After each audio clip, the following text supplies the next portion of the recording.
He didn't even hesitate.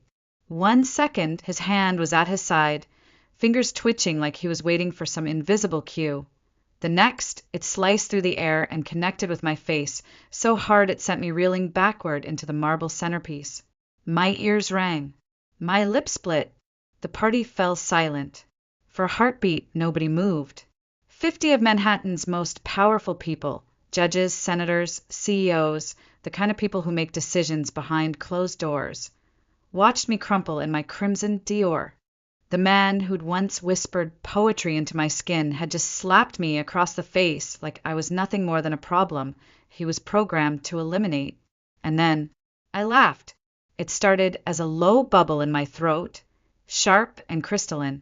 I pushed myself up, slowly, blood sliding down my chin, and looked directly at Margaret Prescott, my mother-in-law, the matriarch of the Prescott dynasty. She hadn't moved either. Her lips were parted ever so slightly in disbelief, but her eyes had already started scanning the room for control. I let the laughter rise, deliberate and cold, then turned to Daniel, whose hand was still hovering midair, like even he didn't fully understand what he'd done. "You really should have waited 5 more minutes," I said, loud enough for every guest to hear. But I suppose conditioning can't fix stupidity. And that was the moment everything began to unravel. As the murmurs began to rise around us and Margaret's mouth tightened into a blade of composure, my phone, tucked into my clutch, buzzed twice. The signal had gone out. The GPS impact registered. My dead man switch was active. Right now, every document, every video, every encrypted file I'd spent the last 5 years collecting was being delivered to the FBI, the SEC, the Boston Globe, and the private inboxes of 3 very specific whistleblower attorneys. It had always been about timing. I brushed my fingers gently over the split in my lip, then raised my champagne glass, still miraculously intact from the fall, and held it toward Margaret. "To control," I said softly. "May it rest in peace." From the corner of my eye, I saw the senator's wife lower her phone and whisper something urgently into his ear. The federal judge on my left had turned pale. Cameras were still rolling. Dozens of smartphones, raised in celebration only moments ago, were now pointed directly at me, capturing not just the blood, but the moment the Harringtons lost control of their narrative. Margaret stepped forward. "She's clearly unstable," she began, her voice tight with false concern. "Daniel, help your wife." But Daniel wasn't moving. He was staring at his hand, horrified. His face, once unreadable, was now unraveling. "What did I just?" His voice cracked. "Why did I?" I stepped back from them both. My smile was calm, calculated, controlled. "You've spent 5 years programming your son like a lab rat," I said. "Tonight, you triggered the wrong experiment." And with that, I turned toward the crowd and began to speak. Not as Natalie Prescott, the silent, obedient wife of the Prescott heir, but as the woman who had just destroyed an empire built on manipulation, coercion, and control by simply pressing record. 8 hours earlier, the morning sun had slipped through the floor-to-ceiling windows of our penthouse on Central Park West, brushing gold across the white marble tiles. I sat in silence at the edge of our bed, my laptop balanced on my knees, fingers hovering over the trackpad. The document glowing on the screen wasn't from my law firm. It was from the Prescott Trust, specifically a clause buried in the inheritance structure. Full disbursement contingent upon 5 consecutive years of legal marital unity, with no separation filings, annulments, or substantiated abuse. Today was day 1826. Daniel emerged from the bathroom, wrapped in a white towel, steam curling from his skin. His body was still that of the man I'd once fallen for, lean, defined, powerful. But the warmth was gone. His eyes, once full of curiosity and empathy, now stared through me like I was furniture. His voice was smooth, devoid of life. "Happy birthday, Natalie," he said, bending to kiss my cheek. His lips were cold despite the hot shower. "Mom's excited about tonight." I'm sure she is. I didn't flinch. I'd mastered the art of stillness. He glanced at my closed laptop. Working, even today. I smiled faintly. The Littman arbitration never sleeps. He nodded, already accepting that excuse. The Daniel I married would have teased me. Would have said something ridiculous like, "You're a legal goddess." The courthouse should declare today a holiday. But that Daniel had been gone for years, slowly replaced by a man who adjusted his behavior depending on Margaret's gaze. A man who blinked just a little too slowly after hearing her voice, like a machine running programmed code. As he left for the Prescott Holdings office, I walked to the walk-in closet, the only room without surveillance. I'd discovered the hidden cameras during a methodical sweep 6 months ago. Margaret claimed they were for home safety, of course, but she had eyes everywhere. Everywhere except here. Inside the back panel of the closet, my fingertip pressed into a seam invisible to anyone who didn't know it existed.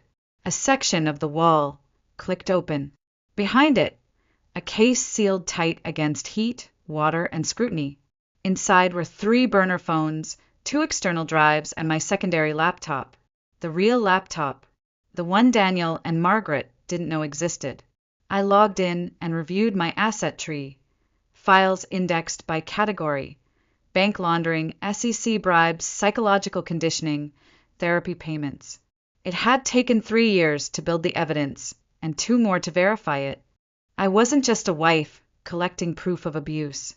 I was a federal-grade archive. It started with the bank statements, then shell companies, then the payment logs from a foundation called Eden Wellness Project, $30,000 a month to a man named Dr. Adrian Cross, the same man who appeared in Daniel's childhood photos and in my recent surveillance, entering Margaret's townhouse late at night. I hadn't confronted Daniel. Not yet. His moments of lucidity had grown rarer. But every now and then I saw something. A flicker of confusion when Margaret touched his shoulder, a glance that lingered when I spoke too calmly. He was buried under layers of behavioral programming, carefully sculpted since adolescence. And yet, part of him was still in there. That's what Margaret never understood. You can program obedience, but not memory, not pain, not love. And love had a longer half-life than power. I closed the secret laptop and resealed the panel. I didn't need it anymore. Tonight was no longer about gathering information. It was about deploying it. I stood before the mirror and examined myself. 36 today, Harvard Law, partner at Reinhardt and Gold, co-founder of the Liberty Fund, and wife to the heir of one of the most powerful families in New York. But most importantly, today I was the end of their story. By the time I arrived at the courthouse that morning, the plan had been airtight for months. Not even a hurricane could have stopped what was coming. But still, I checked everything one last time. Not because I doubted the evidence. I just knew who I was up against. The Prescotts weren't just rich. They were architects of perception. They didn't bribe officials, they mentored them.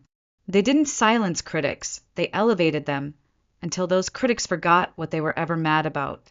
I was different, because I hadn't come from their world.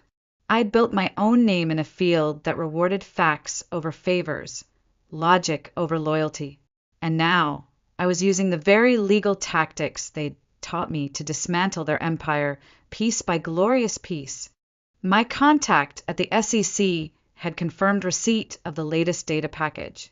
It included video footage from inside Margaret's townhouse, gathered via drone I'd flown into her private courtyard. The audio showed her detailing which emotional cues elicited compliance in Daniel.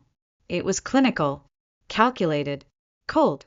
Then came the payment logs to Dr. Cross, coded as legacy compliance consulting, followed by matching voice memos where Margaret discussed reducing independent thought in Phase 3. And of course, Shell Corporation transfers from Prescott Legacy Foundation to accounts in Switzerland, Singapore, and Cyprus. Every wire transfer, every statement, every whisper, all cataloged, time-stamped, and redundantly backed up across 3 continents. And still, Margaret had no idea, because I never flinched, never changed my tone. I kissed Daniel goodnight. I attended charity galas. I complimented her wardrobe choices. I played the long game, and now, checkmate was hours away. I'd even scheduled the timeline around her own obsession. Image. She wanted my birthday to be a spectacle, an annual display of Prescott perfection, broadcast through the Instagram pages of senators' wives and luxury lifestyle columnists. The guest list was curated like a PR machine. Judges, lobbyists, old money patrons of the Prescott Art Foundation. No law firm partners. No friends from Harvard. Not even my sister. Because this party wasn't about me. It was about the illusion of control. Margaret had built a theater, and tonight I was going to burn it down from the stage. I'd already briefed the FBI agents assigned to the case. I told them, wait for my signal. When you get the message, move. Secure the devices. Seize the documents. And be ready for resistance. They thought I meant resistance from Margaret, but I'd also prepared for Daniel. That's why I embedded a second fail-safe. The moment I was physically assaulted by any member of the family, the impact would trigger a response from my phone. A chain of timed releases, redundant uploads, real-time distribution of the full case file to every major media outlet I'd cultivated over the past year under a pseudonym. Clarity Witness, 87. I wasn't going to beg for justice. I was going to demand it and make it impossible to ignore. At noon, I stepped out of the courthouse and slipped into a Blacktown car waiting along Fifth Avenue. My phone buzzed. A message from Margaret, with a white Valentino tonight. Daniel loves you in that color. I smiled as I typed my response. Of course. Thank you for always thinking of me. Then I dropped the phone into my bag, zipped it shut, and unwrapped the crimson Dior gown I'd hidden inside a garment bag for this exact occasion. She'd built a stage. I'd built a verdict. And tonight, the curtain was going to fall. The Langston Grand shimmered in the early evening light, its rooftop garden suspended above Manhattan like a crown made of steel and glass. From a distance, it looked ethereal. Chandeliers floating in the open air, orchids cascading across marble tables, strings of lights blinking like fireflies in a city that never truly went dark. It was beautiful, coldly perfect, just like Margaret Prescott had intended. Our town car pulled into the private entrance, and a doorman bowed so low I could see the sweat beating at his temple. "Mrs. Prescott," he said, voice reverent, "Mrs. Margaret has been awaiting your arrival." I stepped out, heels clicking against the stone, the crimson Dior hugging my frame like silk armor. Daniel followed beside me, mechanically offering his arm. He hadn't said a word during the drive. Every few minutes, he checked his watch like he was waiting for a countdown. And in a way he just didn't know what for. The elevator to the rooftop was lined in polished walnut and gold, reflecting our distorted images back at us. I glanced at my husband's reflection, handsome, tailored, hollow. Once, I would have reached for his hand in moments like this. But now I merely studied him, like a surgeon memorizing the anatomy of a dying patient.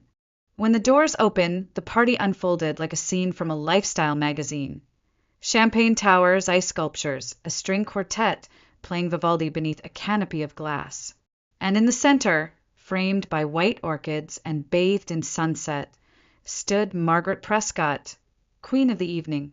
Her midnight blue Chanel gown sparkled like the water behind her, and her silver bob gleamed like a blade. She smiled when she saw me, a predator welcoming the deer. "Darling Natalie," she cooed, drawing me into a hug. Her perfume was thick, something French and suffocating. "You wore red." "I wanted to surprise everyone," I said smoothly, smiling as if it were all part of the fun. Her eyes narrowed for half a second. Just half. But I saw it. I saw the crack. The guests swarmed around us, offering air kisses and rehearsed compliments. The police commissioner, a federal circuit judge, several state senators. Every face had been carefully selected, every allegiance known. It was Margaret's final, curated tableau. And none of them realized they'd been seated inside a courtroom. Not one person from my side had been invited. No law firm colleagues. No college friends. No family. Because tonight wasn't meant to honor me. It was a ritual. A public reaffirmation that I still belonged to the Prescotts. That I was still under control. Only I wasn't. I drifted through the crowd with precision, cataloging reactions, gestures, conversations. The servers moved like dancers. Margaret's assistants whispered into earpieces. And through it all, Daniel remained still, smiling when expected, nodding when cued. But every time Margaret approached, his pupils shifted. His breathing changed. His fingers tapped in a rhythm I'd come to recognize. That's when I saw him, standing by the far entrance, partially obscured by a floral arch, was Dr. Adrian Cross. Tall, immaculately dressed, and unmistakable, the man who had spent years inside Daniel's psyche. The architect of Protocol Eden.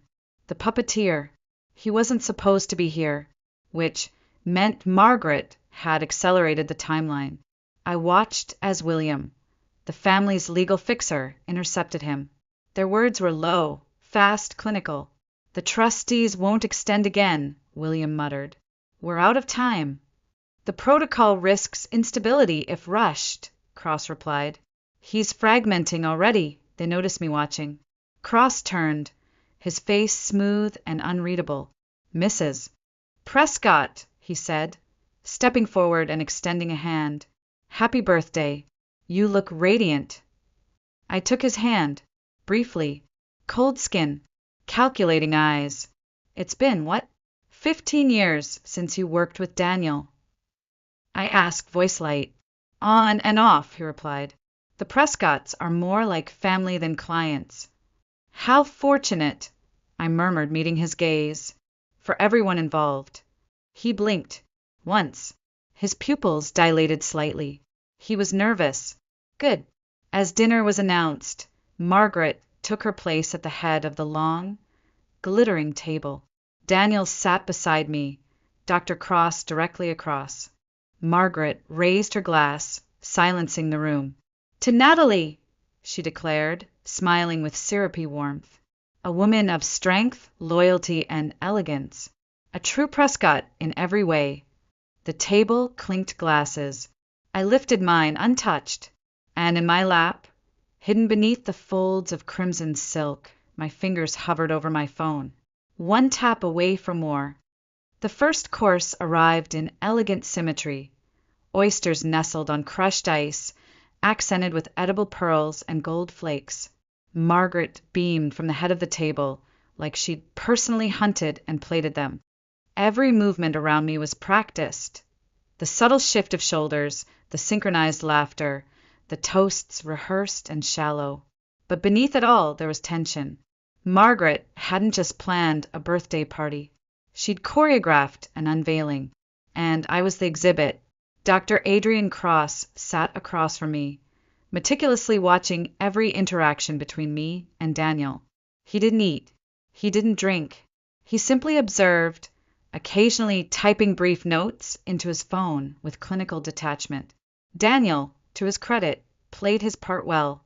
Too well. He complimented my dress, smiled at jokes, refilled my champagne. But I saw the truth behind his eyes. Every movement was slightly delayed, as if waiting for approval from somewhere else. Like a computer buffering. It was happening. The layering, the mental commands, the deep programming that I'd documented for years. Trigger phrases, physical cues, and now they were preparing to use it. Victoria tapped her crystal glass gently, and the room stilled with military efficiency. "Before we continue," she said, rising slowly, "a toast to my beloved daughter-in-law." I held my breath. She continued, her voice velvet. 5 years ago, Natalie joined our family. Brilliant, accomplished, disciplined. A woman of resilience. She has become everything the Prescott legacy stands for. Her gaze met mine, sharp and glacial. loyalty, discretion, devotion. The room murmured polite approval. I returned her smile with something close to steel. She raised her glass again. To Natalie, may her 36th year be transformative. The word lingered like smoke. A cue, not a compliment. She took her seat.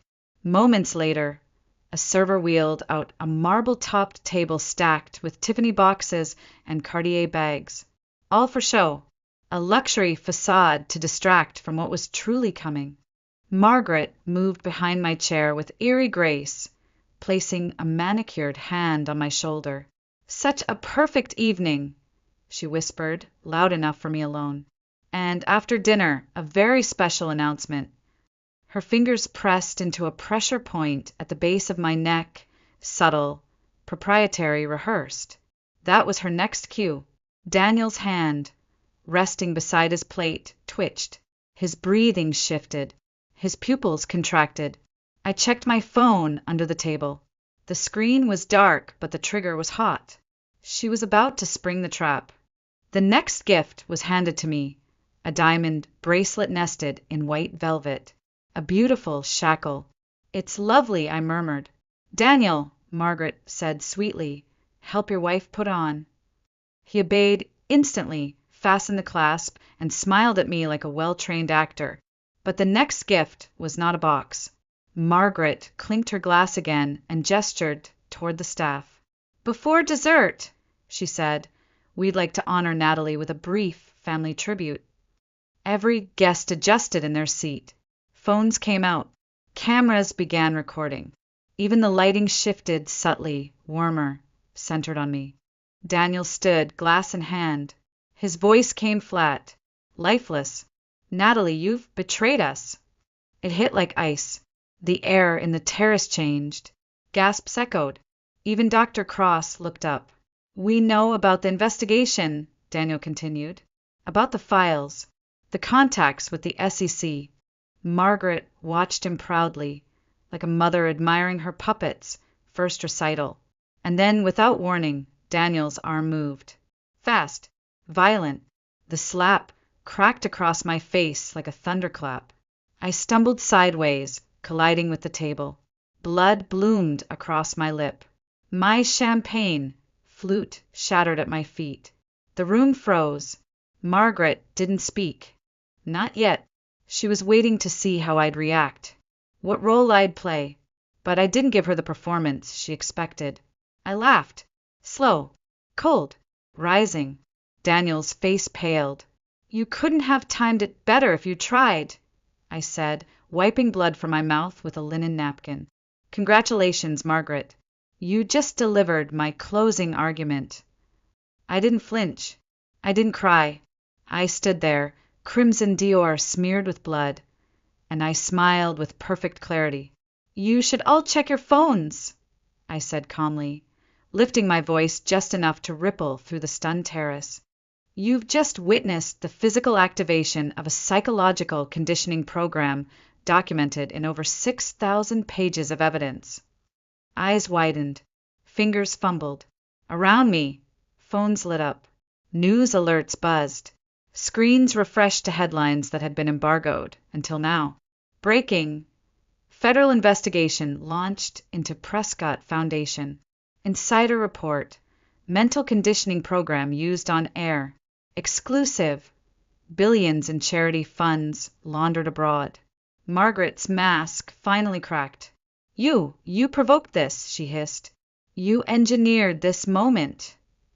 "I didn't have to," I said, brushing a smear of blood from my cheek. "You did. You built a cage, wired it to a trigger, and handed your son the switch." Daniel was still frozen. He stared at his hand like it no longer belonged to him. His lips moved, forming the question silently, "What did I just do?" "That," I said softly, "was the clause." Margaret's eyes sharpened.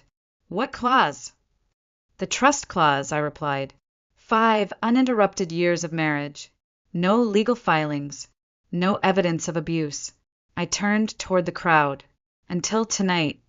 Murmurs erupted. Whispers became ripples. The judge's hand trembled as he set down his fork. The senator checked his watch.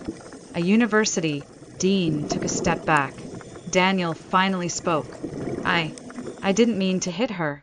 I don't even know why. He looked up, pain contorting his features. Natalie, I swear I didn't. I know, I said gently. And that's exactly the problem. Across the terrace, Dr. Adrian Cross turned pale. I pivoted toward him. Doctor, I said, my voice slicing through the night, perhaps you'd like to explain to everyone what protocol Eden really is. He blinked, visibly shaken. I can't speak to that. Patient confidentiality isn't going to shield you from the FBI, I said. They're listening. Right now. As if on cue, two men in suits stepped from the far elevator. Agent Rivera and Agent Holt. Calm, efficient, determined. They didn't need to say a word. The mere presence of federal authority sent a shudder through the room. Margaret turned toward William, the family's fixer. Do something, she hissed. But William was already inching away from her, calculating his exit strategy. I'd spoken to him weeks ago. I knew where his loyalties ended. You can't possibly... Margaret tried, her voice breaking. I can, I said. I did. And now, so has everyone else. From my clutch, I retrieved a flash drive, pure symbolism now, and held it up for the cameras. This contains recordings, bank statements, psychological assessments, and internal memos outlining the Prescotts' use of behavioral conditioning to control not only Daniel, but multiple business partners and family members. The funds meant for children's hospitals, diverted. The foundation scholarships, fake. The therapy, manipulation. Every dollar, every lie. It's all here. A dozen phones were already streaming live. The story was out. The power structure cracked. You think this will ruin me? Margaret said. You forget who I am. No, Iraplia. You forgot who I am. Daniel looked at me, pain in his eyes. You knew all this time? For 3 years, I said. And I didn't run because I still believed part of you was real. He covered his face with his hands, the programming visibly unraveling. And in that moment, for the first time in years, I saw my husband, not the puppet, not the heir, but the man I once knew, shattered and awakening. The empire was falling, and I was still standing. Sirens echoed faintly from the avenues below, growing louder as the FBI agents fanned out across the terrace.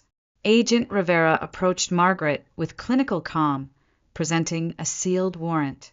Mrs. Prescott, he said, we are authorized to seize all electronic devices, documentation, and financial records in your possession.